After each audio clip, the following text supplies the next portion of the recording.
है। वरना लोग खुद बेचारे इतने डिमोरलाइज थे कि एफआईआर कराने जाते भी नहीं थे कई लोग, तो जाने कोई फ़ायदा नहीं है, वो लॉज होगी नहीं, वहाँ पर रजिस्टर नहीं होगी। इतना बड़ा रात दिन का फ़र्क पड़ा है। ये बातें जब तक नहीं समझेंगे तब तक बाकी को मिल नहीं सकती। ये बेसिक बात। नंबर 2, 300 दिन लगते थे तफ्तीश के अंदर, अब 50-55 दिन लगते हैं। तफ्तीश पूरा होकर केस चालान पेश हो जाता है। ये भी उसी का पार्ट है जो हमने रिफॉर्म्स किए हैं। एक एडिशनल एसपी लगा दिया है महिलाओं के लिए, सिर्फ पहले डीवाईएसपी था, फिर एडिशनल एसपी हो गई, जो सिर्फ महिलाओं के अन्याय, अत्याचार, उत्पीड़न के खिलाफ में वो बात करें। लीगल ऑफिसर लगाते हैं हम लोग सीरियस केस में, वो लीगली देख लिया कहीं चालान पेश हो गया हो और लीगली कहीं कमी रहेगी तो वो फिर वो सक्सेस नहीं होता केस, तो वहाँ तक हमने कर दिया है। केस ऑफिसर डायरी होती है जिसमें एक ऑफिसर पूरे केस को फॉलोअप करता है, उस पर हमने केस दर्ज करना शुरू किए। जैसे अभी जालोर का केस था उस पर दर्ज कर दिया है। कल मैंने एडीजी क्राइम, वो खुद भी शेड्यूल कास्ट से खुद रखती है, उनको कल और मैंने भेजा है और गहरे से पड़ताल करो इसकी, और जो परिवार चाहता है वो हम तैयारी करने के लिए। तफ्तीश में उनको डाउट हो, ये नहीं ये एजेंसी ठीक है, ये व्यक्ति ठीक है, वो हम बदल देंगे। तो कोई घटना होना एक बात है, पर घटना के बाद में पुलिस क्या उसको मुलजिम को सेव कर रही है, क्या सॉफ्ट है क्या उसके प्रति। अगर वो सॉफ्ट नहीं है, कार्रवाई कर रही है, कड़ी कार्रवाई कर रही है, अरेस्ट कर लिया, और आगे हम चाहते हैं कि वो चाहे जिसे जांच करवा ले, एजेंसी हो चाहे बड़े वो कोई व्यक्ति हो, अधिकारी हो, विशेष अधिकारी हो, हम उनको दे देंगे केस को। तो मैं समझता हूँ वहाँ कोई जानबूझ के कुछ लोग जो है हवा देने में उनको शौक होता है। कई लोगों को जिनके पास कोई काम नहीं होता है उनको शौक भी होता है, कुछ करते जाओ, कुछ करते जाओ, न्यूज़ बनेगी, करेगी, न्यूज़ में नाम आएगा। कई लोग उसी जिंदा रहते बेचारे, कि ऐसे लोग हैं जो न्यूज़ से जिंदा रहते हैं लोगों की। और आप लोगों के मीडिया वाले, आप लोग दोस्त भी होते हो, तो आप लोग उनको जिंदा रखते भी हो। दम कुछ नहीं होता है पर जिंदा रखते हैं हम लोग। ये परंपरा देखो लोकतंत्र में चलती है। हम लोग तो मोदी जी, अमित शाह जी, बीजेपी, आरएसएस, ये फासिस्ट लोग हैं, ये इसको सहन नहीं करते हैं। चाहे मीडिया वाला हो चाहे कोई हो, साहित्यकार, पत्रकार, लेखक आज जेलों में बैठे बंद हैं। हम लोग इनके खिलाफ है। हम तो कहते हैं कि लोकतंत्र में सबको आज़ादी बोलने की है, लिखने की है, दिखाने की है, कुछ भी करो, हम कुछ छेड़ते नहीं किसी को। हम जानते हैं कि उसके कारण कई लोग हमें वो मजे लेते हैं हम लोगों के खिलाफ लिखने में। लोगों वो उनका काम है, हमारा काम है कि सत्य के रास्ते पे चलो, न्याय दिलाओ लोगों को। मैंने 15 अगस्त में कहा कि आज आज़ादी के बाद में आज भी छुआछूत होती है, ये मानवता में कलंक है। आरएसएस को चाहिए, बीजेपी को चाहिए, तुम हिंदू राष्ट्र की बात कर रहे हो, हिंदुओं को एक करने की बात करते हो, तो शेड्यूल कास्ट दलित वर्ग भी वो भी हिंदू है, ओबीसी के लोग भी हिंदू है, और जनरल कास्ट के लोग भी हिंदू है। आप इन तीनों को देख कर दो, बराबरी का, समानता का अधिकार दिला दो। उनमें समानता का अधिकार नहीं है, ऊंच नीच का भेदभाव होता है, जाति वाइज भी ऊंच नीच के भेदभाव होते हैं। तो ये जो स्थिति है उसको ठीक करे पहले ये आरएसएस और ये बीजेपी वाले अभियान चलाए। हम हरिजनों के घर जाएंगे, वहाँ बैठेंगे, भोजन करेंगे, विश्वास दिलाएंगे। जैसे आज़ादी के वक्त में गांधी जी ने, राजस्थान की मैं बात करूँ, जयनारायण व्यास जी थे हमारे, शेरे राजस्थान, जोधपुर के फ्रीडम फाइटर थे, माणिकलाल वर्मा थे उदयपुर के। कई हस्तियाँ थी फ्रीडम मूवमेंट की जो कि उस जमाने मंदिर प्रवेश करवाती थी, हरिजनों के साथ बैठ के खाने खाते थे। अब वो सिलसिला है नहीं। तो हम तो उस क्लास के लोग हैं जो चाहते हैं कि ऐसे जो बेसिक इश्यू है देश में उस पर ध्यान जाए, केंद्र सरकार का भी जाए, मोदी जी का जाए, अमित शाह का जाए। उनको भगवान ने मौका दिया प्राइम मिनिस्टर बनने का 2-2 बार, और वो हिंदू की बात करते हैं। और दुनिया में जहाँ एक धर्म की बात की है वो धर्म वहाँ पे राज तो करते गए, बाद में वहाँ पे डिक्टेटरशिप आ गई, तानाशाही आ गई। वहाँ पर हिंदुस्तान के अंदर भी उसी तरफ बढ़ रहे हैं। लोकतंत्र की परवाह नहीं कर रहे हैं। लोग क्या कहेंगे, परवाह नहीं करेंगे, चुनाव जीत रहे हम तो हिंदू के नाम पे, हिंदू वोट दे रहा हमें, तो हमें परवाह क्यों किसी की। ये टेंडेंसी खतरनाक है, देश के लिए खतरनाक है। संविधान से, कानून से देश चलता, चाहे कोई ऊंचा आदमी हो चाहे नीचा आदमी हो, कानून सबके लिए बराबर होता है। ये उसको मानते नहीं है, तो इसलिए ये बातें हो रही।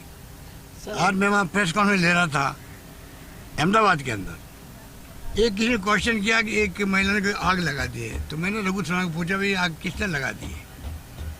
फिर मालूम पड़ा वो तो आग वो है जो पहले लग चुकी है, परिवार में झगड़ा था, देवर का भाभी का जो भी रिश्ते है, 8-10 दिन झगड़े चल रहे थे उनके, उसके अंदर कोई आग लगाई नहीं लगाई तो परिवार वाले जानते, तो पुलिस तफ्तीश कर रही है।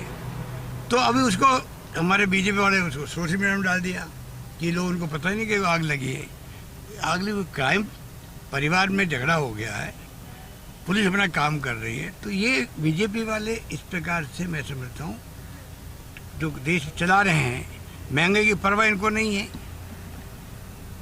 महिला दुखी है, बेरोजगारी हाहाकार मची हुई देश के अंदर, और तो पत्रकारों की नौकरियां चली गई, कई लोगों की तनख्वाहें कम कर दी गई है। आप तो खुद भुगतभोगी हो भाई। तो ये तमाम बातें हो रही उसका मुकाबला करेंगे हम लोग। आंदोलनकारी कांग्रेस रामलीला मैदान के अंदर बड़ी रैली हो रही है, या तो 28 को होगी या आज अभी मीटिंग हो रही, तय होगी, तारीख तय होगी, बड़ी रैली होगी। आप देखिए उस दिन जो रैली हुई 5 तारीख को, काले कपड़े पहन के जो मेंबर पार्लियामेंट ने प्रदर्शन किया महंगाई और बेरोजगारी के खिलाफ में, शाम तक देखिए आप एनडीए गवर्नमेंट की और इनके नेताओं की, प्रधानमंत्री जी, गृह मंत्री सब सत्ते में आ गए, डिफेंस में आ गए, क्योंकि इश्यू है पब्लिक के अंदर। वो सब घबरा गए। काला जादू की बात करना कि काला जादू आ गया है, काला जादू आ गया है। बताइए आपको काला जादू है, जादू टोने हैं। अरे हम तो बचपन से इनके खिलाफ रहे, जादू टोने के खिलाफ। जादू मैजिक अलग चीज़ है जिस पे मेरा विश्वास है। मैजिक अलग चीज़ है, वो ट्रिक होती है, और ये काला जादू जो होता है काला तो होता नहीं है। तो मैं देखता हूँ कि सुनता रहता हूँ लोगों को, तो देखते हैं क्या होता है। तो क्या ये आपके उस जादू में ये ट्रैप हो गए बीजेपी वाले? देखिए मेरा जादू परमानेंट है देश के अंदर, प्रदेश के अंदर।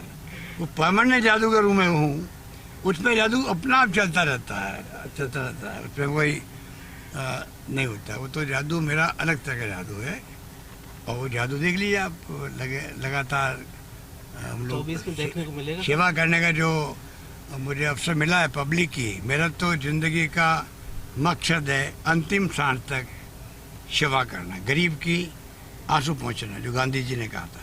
उन सब बात आ जाती है, गरीब आ जाता है, मिडिल क्लास आ जाते हैं, दलित, पिछड़े, माइनॉरिटी सब आ जाते हैं उसके अंदर। और गरीब चाहे वो ब्राह्मण वैसे ही क्यों नहीं हो, गरीब है मैं उसके साथ खड़ा हूँ, बस ये मेरा सोच रहता है हमेशा, और मुझे संतोष मिलता है उससे। सरकारें आई चली गई, पर मैं हमेशा उस पर खड़ा रहता हूँ। भाई नहीं, मेरा रास्ता था डोनाल्ड ट्रम्प का, शानदार मैंने गवर्नेंस की थी उस वक्त, शानदार स्कीम लेके आते, दवाएं फ्री, उस वक्त आ गए थे। अब तो बहुत हम आगे बढ़ गए हैं, टैक्स फ्री हो गए थे, कई योजना लेके आए थे। संतोष मिलता है, अच्छा लगता है फैसले करने में। बाकी में चुनाव हरवा देती जनता, में क्या कर सकते हैं। इस बार मैं चाहता हूँ जनता में चुनाव वापस जिताए, रिपीट करे। इतने हमने काम किए हैं, हर परिवार में हमारी स्कीम पहुँच गई है, कोई न कोई स्कीम पहुँच गई है, स्वास्थ्य सेवाएं पहुँच गई है, कोई कम बात है क्या। दुखी उससे होते हैं लोग, बाबी तरह कर्जा लेके इलाज करवाते हैं, अब सब इलाज फ्री होने लग गया। तो मैं तो पब्लिक को खुद को आह्वान कर रहा हूँ, इस बार कृपा करो हमारे ऊपर। सरकार बदलती है तो स्कीम बंद हो जाती है हमारी, रिफंड बंद हो गई थी, अभी उसकी कीमत बढ़ गई 40 से 70,000 करोड़ हो गई होगी। तो मैं चाहूँगा कि चाहे ARCP हो, ARCP में बार बार याद करता हूँ, तो प्रधानमंत्री जी से मुलाकात हुई मेरी अभी राजपूत भवन में, तभी मैंने मांग उनसे करी कि भाई आपने वहाँ पे जयपुर अजमेर में क्या क्या गए थे आप राष्ट्रीय परियोजना बनाओ इसको, जिससे कि जल्दी वो बने। और 13 जिले में पानी की समस्या है, बहुत भयंकर है, राहत मिले और सिंचाई की सुविधाएं मिले। वो मंत्री जी राजस्थान होने के बावजूद भी एक काम नहीं करवा सकते PM से, राष्ट्रीय परियोजना कोशिश नहीं करवा सकते। वो जाके कहते भाई मेरा खुद का राज्य का मामला है, तो क्या दिक्कत है उनको। तो वो राइट लेफ्ट की बातें करेंगे पर उसकी बात नहीं करेंगे। ARCP बड़ा मुद्दा बन गया राजस्थान का। सर एक बड़ा मुद्दा ये है कि प्रधानमंत्री ने जो लाल किले से भाषण दिया उस पर भारत में केवल एक आप थे जिन्होंने इस तरीके से उनको डिफेंड किया और उनको जवाब दिया, बाकी किसी ने जवाब नहीं दिया। और जिस तरीके इतिहास पर बात करी उन्होंने और इतिहास के जो आज़ादी की जो बात थी उसको ओवरलैप किया, आपने ही जवाब दिया। और देखिए गांधी जी है, पंडित नेहरू है। पंडित नेहरू अमृत महोत्सव से गायब है। क्या बगैर पंडित नेहरू के आज़ादी जंग लड़ी गई थी पहले और बाद में, पिछले साल में हम यहाँ तक पहुँचे हैं, तो क्या उनके जिन्हें कंट्रीब्यूशन किया है, देश के आज़ादी के लिए संघर्ष किया है, उनको याद किए बगैर 10 साल जेल में बंद रहे पंडित नेहरू। इंदिरा गांधी जी प्रधानमंत्री रहते हुए उनकी सीना छलनी कर दिया। राजीव गांधी शहीद हो गए। राहुल गांधी के परिवार के 2 लोग शहीद हो गए। कभी नाम लेते मोदी जी? अगर आप इस प्रकार इतिहास को नई पीढ़ी को बताने में संकोच करोगे तो आपके इतिहास को नई पीढ़ी क्यों आगे आने वाले वक्त में वो क्यों बताएगी कि मोदी नाम का कोई प्राइम मिनिस्टर बना था, उसने ये काम किया, ये नहीं किया, ये करना चाहिए था, जो भी है वो क्यों बताएंगे जब आप अगर ये नई परंपरा डाल रहे हो, इतने बड़े त्याग और बलिदान की कहानियों को गायब कर रहे हो, विकास की यात्रा को गायब कर रहे हो, उसमें कौन मुसाफिर थे या कौन को उसके अंदर गवर्नेंस करने वाले थे उनको आप गायब कर रहे हो, फिर काय का अमृत महोत्सव मना रहे हो आप लोग? तो ये जो सब बातें हैं जो ये क्वेश्चन मार्क खड़ी करती है, क्या उनकी नीति और नीयत है। अमृत महोत्सव में एक मौका था इनके सामने कि देश के नौजवानों को ये मैसेज देते कि हमें गर्व करने वाली बातें क्या क्या है देश के लिए। आप सबको गर्व होना चाहिए जैसे कि वो आने वाले वक्त में उनके ऊपर भार है देश का, वो फिर अगली पीढ़ी के लिए मैसेज देते। दुनिया कहती है कि हिंदुस्तान अभी अमृत महोत्सव मना रहा है, ये माहौल बनना चाहिए देश के अंदर। अभी इवेंट हो रहे हैं हमारे, एक के बाद एक इवेंट हो रही है, इवेंट कर लीजिए आप, पैसा खर्च होता है, कोई दिक्कत नहीं है, पर उससे आपका नई पीढ़ी को प्रेरणा क्या मिलेगी, मोटिवेशन क्या होगा, मुझे इसमें तकलीफ हो रही है। Thank you sir. आप लोग भी तक अंदर बैठा बैठे पूछ रहा हूँ। जो दिल्ली पहुंचे और कई मुद्दों पर उन्होंने अपनी बात रखी।